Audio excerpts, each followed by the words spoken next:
Yo, everyone, welcome back to the channel. For today's video, I'm going to be giving some general tips and tricks for assault rifle players. This is going to be things that I've kind of accumulated over Black Ops 6, especially coaching over 100 people now. These are things that commonly I just come across when I'm coaching subscribers, and also things that I see, top iridescent players and the pros and stuff like that do that maybe other players don't. So starting off with a couple of basic things, we'll kind of go from there. I don't really have any notes right now, so I'm just going to kind of talk from my brain and just kind of free flow, have some AR gameplay in the back, and that's about it. So if you guys like more of this, let me know, man. I want to do a submachine gun one tomorrow. So starting off with one of the most important things in the game, I believe, which is going to be stretching the map. This is something I always refer to in my coaching sessions. So what do I mean by stretching the map? What I mean by stretching the map is I'm going to use a map like Protocol. Okay, I want you to imagine now, I want you to picture Protocol, and let's use Control. And imagine you're on defense, okay? So you're coming from defense, you're on the left side of the map, which is basically P1, for you guys that don't know, or the A point. I think it's A point. The one by the basically middle map, okay? Wherever that is, P1, A point, whatever point that is, okay? Now, when you're there, you are in a very good power spot. However, the opponents coming off spawn, they know that you're likely to be there. So as they come around the corner, as they go to top trips, they are always going to be ready for that gunfight. They're going to be centered towards you. So even though you're in a good power spot, you're essentially fighting targets from a known position. This makes the gunfights always a lot more difficult, because one, you can have multiple people shooting at one time, and you're not going to be able to cover all of them. Sometimes they're going to have equipment thrown. There's going to be lots of variables where the eyes are going to be on you, okay? So the easiest way to win gunfights, the easiest way to just not have this pressure, is to play in areas where they're not going to expect you. As simple as that. So the reason why stretching the map is so good is because you go to off angles. You go to areas wide on the map. Now, I want to go into more detail here and really explain why, okay? Now, imagine you're playing helicopter there, right? So now you're playing heli, but not just heli, you're playing a wide angle heli, and you're not really overcommitting. You're just letting them kind of run past the street, okay? Naturally, as they start to go towards middle, their centering, so their crosshair is not going to be heli. Why? Because it doesn't make sense. Look at it from their perspective, right? So imagine they're coming off spawn, they push their right street, they may look at heli, they don't see anything. They're now going to focus their attention towards middle map and our building, okay? So their crosshair is going to be centered middle. In this moment, they have no idea we're heli. They're not going to just center there, because that means their eyes are going to be off the middle map, and it doesn't make sense. No one's going to walk around and just have their eyes all the way on the right of their screen. It's going to be a hard adjustment for them, okay? So same concept. Now let's talk about on Vault. Now imagine Vault, we're on P3 or B control. The reason I love sitting palm trees is for the same reason, because even though that's a bit more common, palm trees, it's still spreading the map. So if people want to look at you, they have to look all the way outer skirts, right? Your teammates that are playing a little bit more tucked in then have a good line of sight. So you always want to stretch the map. One, for easier kills. Two, you cover more ground, you have less chance of getting pinched because you're stretching the map, right? You're playing kind of the outer skirts, and it's just so many benefits of stretching the map. And another thing is, if they're looking at you, then for them to look back at your team, or vice versa, if they're looking at your team, it's going to be very long for them to snap between you and your teammate if you are basically stretching the map wide. I want you to imagine you're kind of in one area and your teammate's 2 steps to your right. You can technically both get shot at the same time, right? You can both get shot very, very close to each other. Where if your teammate's 10 steps to your right, you are both watching the same area. So you can technically both trade the same spot, but so you're both, useful to each other, but you're not close enough where you're going to get shot at the same time. And that's the key thing. You're basically guaranteeing the opponent to have a harder kill. Another thing in setups, right? So P4 Vault. I want you to think of P4 right now, the fourth hard point. If they're breaking the hill, so imagine top R, they're breaking the hill, right? Or they're trying to come to the top hard point. I would love to sit top R. Why? Because when they're breaking the hill now, they have to worry about me. They have to worry about the player on hill. They have to worry about the player top hill, maybe someone's statue. There are multiple things to worry about, and we can set up crossfires. We can set up cross lanes and stuff like that. So it's always a good thing to basically go across and just make sure you're cutting lanes, and not only cutting lanes, you're stretching the map, just making it very difficult for them, okay, as an AR. The other thing is just understanding your weapon and the role. I think this is the biggest kind of thing. I see so many AR people play not close combat necessarily, but tight angles, I would say. And you have to remember one thing, okay? One is the Jackal is, of course, just going to be beneficial at that range.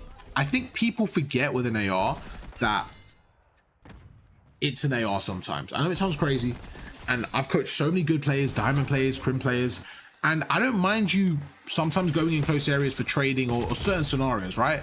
But it's when you're playing like tight corners with an AR, for example. If you get cameraed in that moment, if someone breaks your camera, they're going to have the easiest kill ever because they're going to shoot you first with a Jackal. By the time you react, you're already dead. So I would actually look at this the other way around, because so many less people use the sub as an AR. Like, they don't use a Jackal at long range because they realize that it's not going to be as useful, right? It's easier to see that. But with an aims, people kind of forget that it's not going to be as useful as a Jackal. It seems it's a bit harder to kind of understand that. So I think the biggest thing for an AR is to work on your positioning, is to make sure that you're... This is another really big problem I've noticed subscribers have, right? And it makes sense why you have it. So I'm going to kind of break it down as much as I can, but it's making sure that you're holding power positions and not necessarily being out of the game, but just kind of understanding where the pressure's coming from. So let's say Rewind, okay? This is a great example on Rewind. On Rewind P2, actually, no. I'm gonna take a different example. Same point. It's about, and I think Mercules, by the way, did a great job of this. If you watch Mercules, he does a phenomenal job of this. It's playing in spots where you can always be useful. So I'll give you a really good example, okay? If you guys think about Skyline, imagine holding P2 from Skyline. Now I want you to think about, I'm not right now, I'm on F, I'm gonna show you guys. I'm on FC right now. I'm just playing some online gameplay just because the new FC's out, some division rivals. I literally muted the gameplay. I just thought, let me talk over it and have some stuff in the background so you guys can kind of see it. So actually, I don't even know if you can see it. Yeah, I don't even know if you're gonna see it. Oh. I just realized I just have the audio. I don't have the gameplay on, so you might not see it. But anyways, yeah, I've got some FC in the game in the background, so you're just gonna have AR clips in the background. So I'm not gonna be able to show you the actual stuff I'm talking about, but I'm gonna have random AR clips. But one thing I really think is important on Skyline, if you sit, for example, P2, okay, you're on P2 as a team, and you're watching Kitchen as an AR, okay? There's spots you can sit. Now, a really good spot is by actually playing the white steps on the bottom of the stairs, right? So the white steps by Skyline, I want you to think about this right now, really picture it in your head. It's basically it's basically the stairs near Kitchen, okay? Now, if you stand on the stairs, you can go in a private game right now and try it. If you stand on the bottom of the stairs, on the right side, you can watch Kitchen, okay? Perfect heady, you're chilling, you can watch Kitchen. But if you look from the left of those stairs, you could actually see the zip line from that same spot. So you could essentially watch zipline and piano push, and then within 1 second, go 2 steps right, and you can now watch Kitchen. This is what I call being responsible for multiple angles.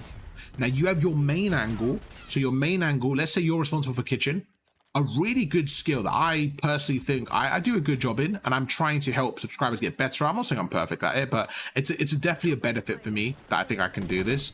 Is let's say I'm watching Kitchen, I'm able to hold my area, and my 25% is to watch Kitchen. So my job is to watch Kitchen, okay?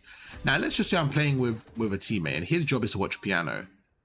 My biggest strength in that scenario is finding a spot where I can watch Kitchen, be responsible for that lane.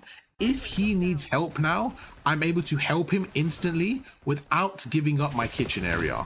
And this is where something I think, as an AR player, you need to find those power spots. You need to find more of those kind of double benefit spots where you could essentially flip between watching lane A and lane B within milliseconds, and you could essentially help not only your teammate but also cover your own lane. It's so crucial. And then your teammates kind of help each other, and if you have you and your AR player doing that, you now have a bailout. You basically both have each other's cover, and if he needs to back away piano, you have helped him within seconds, but at the same time you're not letting anyone pinch through Kitchen, so you're essentially always set up. I'll give you another example. Volt. In Vault, when I'm holding catwalk, I don't just sit catwalk. I back away. You guys always see this. I slide backwards and I watch the left. So imagine I'm holding it from, let's say P2 side on hardpoint or control. You're on offense, okay? So we're holding it from that side of the map. If I'm holding Vault, if I'm holding catwalk, I will not just hold catwalk. I will also hold the left. So I would stand on catwalk, and the timing thing is super important. So people always ask, like, how do you know how long to wait there? It's kind of like, at this point, a sense. So when I'm playing, like, I kind of get that feeling like, hang on, like that left side's been open for 5 seconds. That's enough time for them to go past. So I'm constantly looking at the minimap and I'm constantly just being paranoid. I think that's the best way to put it. I'm literally just being paranoid. Like, hang on, like, it's like, imagine in real life, right? Imagine in your house. Imagine you've got the door open, the front door open, okay? And you have a camera, and in the camera you can see your front drive, and your front drive is big enough where they, you can see someone walking in for 10 seconds, for example, okay, really random scenario. You know for 10 seconds, if you don't see them at that drive, if you don't see them on the camera, then they can't be in your house for 10 seconds, okay? You now know you basically need to check that camera every 9 seconds to guarantee no one pushes through, right? If you do it every 5 seconds, you'll catch them earlier, an intruder or whatever, right? It's about doing that in Call of Duty. So when I'm sitting Vault, it's like I'm watching one area of the map, but the left side is open. So I have to make sure every 3 or 4 seconds I'm just checking it. If I check it and no one's there, I can now check catwalk again, knowing that they can't push the left without me checking it again, and I'm able to cover more areas of the map, because every single map, every single hill, every single scenario has more than 4 open spots. So the way you play is you basically cover more than that. So if you just cover 4 spots, the map's going to be very difficult because there's so many gaps. Really, really important, okay? And on that, the other point I kind of mentioned is being a sentry gun. One thing I noticed, again, AR positioning is a lot of ARs, they slide forward naturally. Now, I think, and from my experience, one of the best things I've been able to do as an AR is, instead of always moving forward, it's utilizing my actual left and right of the map. So it's sometimes just pushing forward to a power spot. Once I'm in that power spot, realizing, right, I'm in a good spot now, instead of going more forward, instead of going further push up and really getting in those tight angles like an SMG would, I'm like, hang on, I'm actually going to play smart. I'm going to hold this power spot and go left and right here. So I'm essentially like a sentry gun, and I'm not able to go past a certain area. I can't see times. Hold a power spot, move left and right, hold an area of the map, whether it's outer palms and I'm holding the whole left side, whether it's catwalk and I'm holding the whole right. I'm basically a sentry gun, and once our team gets information or kills, I then move. So imagine you're a sentry gun, you move, and then you place up again. Well, I think too many people are constantly moving. I think you have to have a bit of a good give and take relationship. You have to move and then stop. You have to move and then stop. Now, when I say stop, I'm not saying physically stop moving, stop progressing forward. It's a little bit different. You can still move left and right, move up and down in your cover snake, but don't go forward. There's certain areas of the map where you're like, okay, I'm actually there now. I'm at that good spot. I don't need to be like going forward, because again, the weapon I have, it actually excels at this medium range. I actually don't want to be close here. And it's just about finding that difference between an AR and a sub. For example, rewind, right? I'll give you a great example of rewind P1. On P1 rewind, if I'm holding the left street, okay? Make sure we're good far right. And let's say I'm holding it from P2 side. I'm holding the left street, okay? That whole left street, burger street. I would, like I mentioned in part 1, I will go in an off angle, so maybe top burger, right? And I'll just wait there, and I'll hold the street. And as I'm holding the street, I'm getting information, okay? I'm understanding, right, is anyone here? If they are, I'm getting the kills. If they're not, you give yourself a timing and realize, okay, I'm not seeing anyone here. Now, this is where people, I think, mess up, because they realize, oh, I'm not seeing anyone. Let me run in the hill and find them. But where a more experienced player, they'll realize, okay, I'm not seeing anyone. What I'm going to do instead is I'm actually going to back away a little bit. I'm going to go through, maybe hole in the wall, or back away slightly, find a different angle. I'm going to keep my distance and simply use a different angle. It's just that small mindset shift that really will help you, because when you just go in there now, you're in the sub territory. You've now come into their area where it's going to be very difficult for you to do anything. But if you keep that distance, you're basically, like we mentioned, a sentry gun, and instead of just being an easy kill, you're now repositioning, making it just more accessible to get kills. And then let's say you get a 3-piece, now you go back to another power spot. So you kind of just move around in more of a sideways way rather than just running at people if you don't see them in the power spot. And that's the big thing. Another thing on that as well is like understanding the timing and the pacing of the map. So let's say I'm left side of the street, okay, and we get 4 down, okay? And then after 4 seconds, they've obviously spawned up after 3 seconds. I don't see anyone after maybe 2-3 more seconds. You should now start in your head thinking like, okay, there's a chance they're not here, right? Then after 2 more seconds, you're like, okay, I haven't seen a single person, they're not here, and then plan your next move. But some people I've seen, they'll be waiting there for 10, 20, and I'm like, you're here for 10 seconds. It's very, very obvious that you would have seen them by now. So you're now basically holding an irrelevant area on the map. And while you're doing this, your team's 3v4. And too many people do this. Too many people, for example, Hacienda, P2, okay? Too many ARs sit at the back of the map. And they're letting the pressure back away to you. This is one of the most important variables in the game. Let's say Hacienda P2. If you are going to hold the back of the map, you want to do that as a backup position. What do I mean by that? Let's just say your team get 4 down. You kill 4 of them.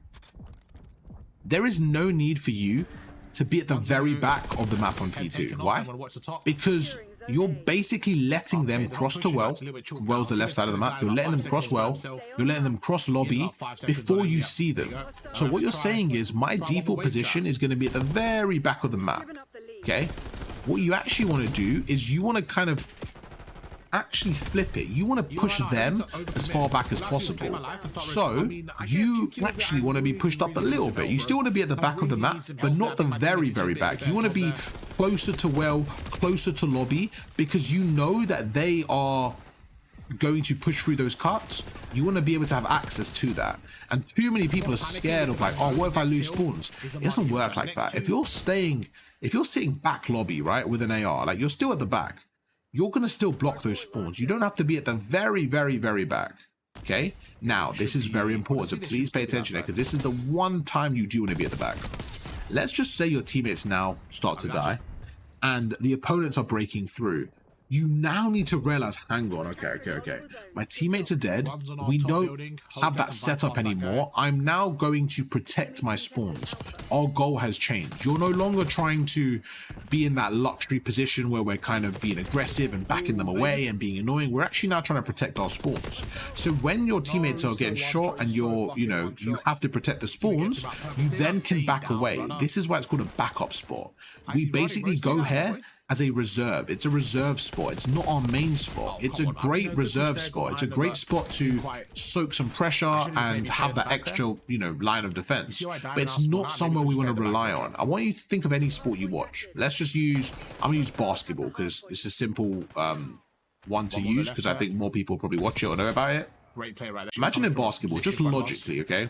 If I didn't know anything about basketball, which I don't know a lot about it, but let's just say we're talking about it, and I ask you, right, if the ball was on your side of the court, would you have a higher or a lower chance of getting a point? You would say lower, because it's further away, okay? Same thing in Call of Duty. If you are pushing them further away from the hill, they have less chance of getting the time, okay? So that's why your primary goal is to push them further away. Imagine in basketball, the defenders, they were literally, okay, it's a bit difficult in basketball because, you can obviously throw the ball. But let's just say, for this example in basketball, right? Imagine if all the defenders were at the very, very, very back of their net. Like, imagine all the defenders were like right next to their net, next to their hoop, sorry, like just defending it, right?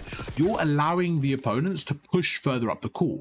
So naturally, you're giving them more pressure. However, let's say they're counterattacking. Let's say the opponents are pushing through. You may have defenders back away, right? So you're going to see, just like in any sports, football, basketball, whatever it may be, right? Players naturally have to push some pressure, put some pressure on the opponent, and then back away when they need to. Same thing in COD, but too many ARs are scared. They play in those spots, okay? The next thing is you have to be confident with the one pump. The one pump and just cammering and just kind of posting up. As an AR, your biggest thing is putting damage.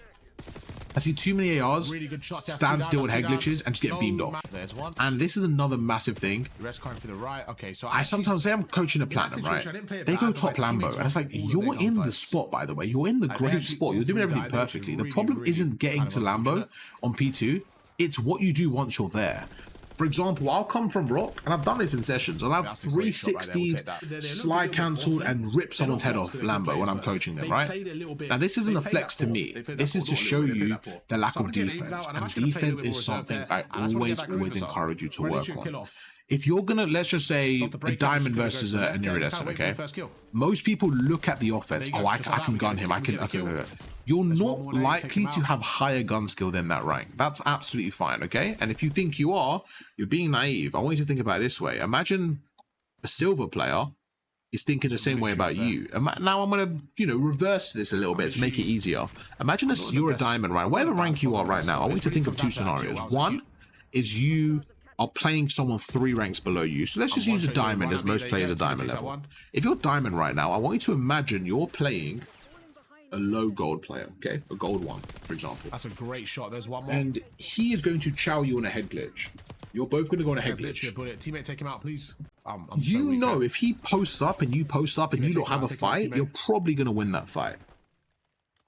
So what is the worst thing he can do for you? Is to snake or one pump or work on his defense. And if he works on his defense and he's very hard to hit, and he makes the gunfight a little bit longer and stuff, and he actually like finesses and like, he's behind cover and he's repositioning and he's quite hard to hit. He's really working on his positioning. He's making sure that he's shooting from different angles, and he's just working on his defense, and you're not able to just fry him in 2 seconds. That is when you have an issue. He's able to shoot you and back away. Maybe he jumps and shoots behind cover and you're like, oh, okay. That's when he tests you a little bit, right? So just like that, you want him as a silver player or as a gold player, you want him to just have a chow against you, right? And I'm telling you, it's the same thing for iridescents. I want the diamond to just chow me because I have confidence that in that 3-second window when we're both looking at each other, I have confidence that my experience will give me the kill over him. So if he makes the gunfight longer, if he delays the gunfight, if he snakes, if he shoots me and backs away, uses his cover, his equipment, repositions, if he's a really hard target for me to hit and I actually can't hit him, that's when I'm like, oh, okay, this is the hard gunfight. And then he also puts pressure on me. He's also putting damage on me. That's what makes the perfect blend. And that's what people don't do enough. I see too many people kind of ego chow. They just go straight for the challenge, and the gunfight's a 3-second gunfight. You're not giving yourself time to finesse and think. And this is another layer to it. Imagine on Hacienda P2, same scenario, right? But I'm rock and you're on P2. Good shots right there on 1. If we have a straight gunfight, that benefits me because it's a 50-50, right? Assuming I'm a higher rank than you, that benefits me as a 50-50. Not only that, forget the rank. Even if we were the same rank, I am the one who's trying to break the hill. So you giving me a 50-50 with an AR. Okay, let's say 60-40, right? Let's say you do have a little bit more cover, right? You're still giving me a chance. Where when I'm playing against someone, I like to like not overcommit, make them work for it. Like let them work for it because they're the ones rock when I'm playing on P2. So vice versa, when I'm sitting on rock, if you're just going to stand there with an AR and you're going to chow me and I'm going to chow you, you're giving me a chance for no reason. Even if you win the gunfight, it's not a good play because you're literally saying, I'm going to give you a chance here. Why? Why are you giving me a chance? That's the confusion. That's why I was trying to say to people. It's like, why are you letting me fry you? Why are you even giving me an option? Then I kill you and it's like, oh no. Then the whole setup's chalked. Why? Because the player at the back is now worried. The player who was holding lobby's worried. The first kill in the setup is very crucial. So when you're an AR, make sure you post up, you strafe, you one pump, use your cover. If you're getting shot, you kind of play your life a bit, you crouch, you reposition a little bit. Now, if you're the player on the hill or you're the player at the back, you do not give them a freebie. I don't care if they have to come, slide cancel and take you off that head glitch themselves. Do not give them a freebie. If you're one shot, stay down. Let them chow you. If you're going to die, delay it. Delay that fight, man. Delay that fight for 2 seconds. Why? Those 2 seconds, your teammates are coming through. Your teammates are coming to help you. Every second is valuable. Just do not give them a free kill. Work on your defense. The offense will come with it. The longer the gunfight takes, the more chance you have in that gunfight. If you have a 2-second gunfight against a player 3 ranks higher than you, if you just have a straight gunfight, he's going to beam you. Okay, he's going to fry you. He's going to abuse the camera mechanics. He's going to do all these broken things that you haven't even thought of, that you don't even know that exist. And that's why you don't just chow people like that. So you have to give yourself an advantage consistently, okay? The AR is one of the most fundamental roles in the game. It's not too complicated, but it definitely takes a bit of time to get used to. Another thing is your KD. You know, don't worry about your KD. Just kind of be an asset. Be a sentry gun, put your damage down. Another thing is rotation and just kind of just make. There's so many things with an AR, so many layers to it. But we kind of, you know, we scratch the surface today. We scratch the surface. One other thing is anticipation. Actually, I want to talk about. And anticipation is very important because people play the similar spots. So it kind of goes with the earlier point of being creative. You do want to make your own spot sometimes because everyone plays the same area. So you just, and this is the thing, the areas people play, they're the best areas but everyone plays them. So the advantage you get from the best area kind of gets taken away because they know you're there already. So that's why sometimes I play spots that maybe aren't as good, but the advantage is no one knows I'm there. So the spot becomes great. You see what I'm saying? If you're looking at this head glitch like, oh, I think the other head glitch is better. Yeah, but everyone knows that. The reason it's better, and the reason everyone knows that is because it's the best one. So I rather sometimes go to the second best spot because they might not expect it, and that's how you play an off angle. I'll give you a great example on Skyline, P2. Imagine where, P1, sorry. When we're coming from P2 side, sometimes when I'm on the back stairs, I like to jump on that glass. I like to jump on the glass on the top of piano. It's just a weird off angle and no one's going to center there. No one's going to stand there and have their crosshair to that top area. So sometimes I like to jump there, get a free kill and reposition.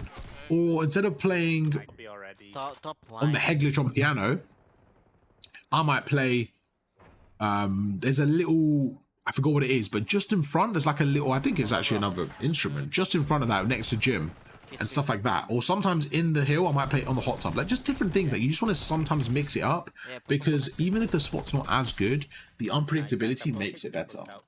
And overall, man, that's it for today's video. It's just kind of like cleaning up the AR role, making sure your rhythm's good with it. And I also have made one change to my class. So you guys know the normal class. I can't remember the top of my head, but it's just a normal class I've been using. I literally can't remember it top of my head, but I'm sure you can find it. There's so many videos out there. One change I've made recently is I've added, I saw like Parasite and a few other people use it, so I gave it a go. It's pretty good. It's pretty fun to use. It's quick draw grip, so I'll put quick draw grip on instead. It just makes it really fast. I don't really keep up too much with the meta classes in terms of like the really nerdy stuff with the attachments and stuff, just because like for me, I feel like, especially with GAs, and rank play, it's a little bit different, so sometimes it's quite hard to know what to use.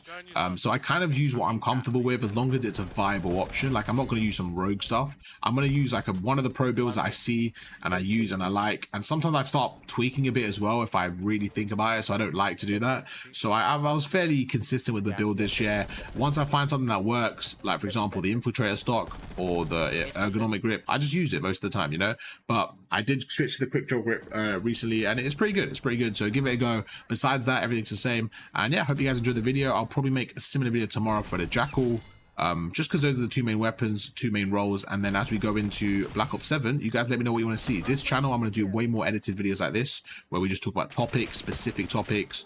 I know Black Ops 6 is basically done. However, Black Ops 7, it's going to be very, very similar. So if I was you and you want to, if I was trying to give advice right now to get ahead, I would say one simple thing. Use this off season just like athletes do. In the off season, that's where you get ahead, man. That's where you get ahead. You look at it, say, right, I'm Diamond 2, cool. You know what I'm going to do? I'm going to not worry about my rank, because rank is broken. The MMR, everything's broken. I'm going to say, you know what? I'm going to join off server. I'm going to play some mates. I'm going to get some games in, have some fun, and I'm just going to get better and better and better and better and better. So that next year, when rank play drops at the start, I'm going to be a better player. That's it, man. Just work on your improvements. And if you guys want to get coached as well, I see a lot of people asking in the comments how to get coached. I really do appreciate it. I'm super grateful to coach you guys. Just go in the Discord, the server. The link's in the description. Very easy. Just make a coaching ticket. If you go to the coaching section, you make a ticket, you go from there. It is a paid service. All the information's there. You're good to go. I also have a Black Ops 6 e-guide, which has a full detailed breakdown on every single thing you need to know. And another massive thing is that e-guide is going nowhere. You know why? When Black Ops 7 comes out, I will also add an updated version. So if you look at the Gumroad and you see a Black Ops 6 e-guide and you're like, I like it, but I'm waiting for Black Ops 7. You don't need to wait. I made it so that when Black Ops 7 comes out, I will also I'll put that on there so you can literally get that for free included. That way you don't have to wait, because I don't want the learning to wait. I want you guys to learn as quick as possible so we can get ahead of the competition. Hope you guys enjoyed the video. If you did, drop a like, subscribe. We are very, very close to 30,000 subscribers. So do me a favor, do me a solid, subscribe to the channel, and I'll catch you guys for another video tomorrow. Peace.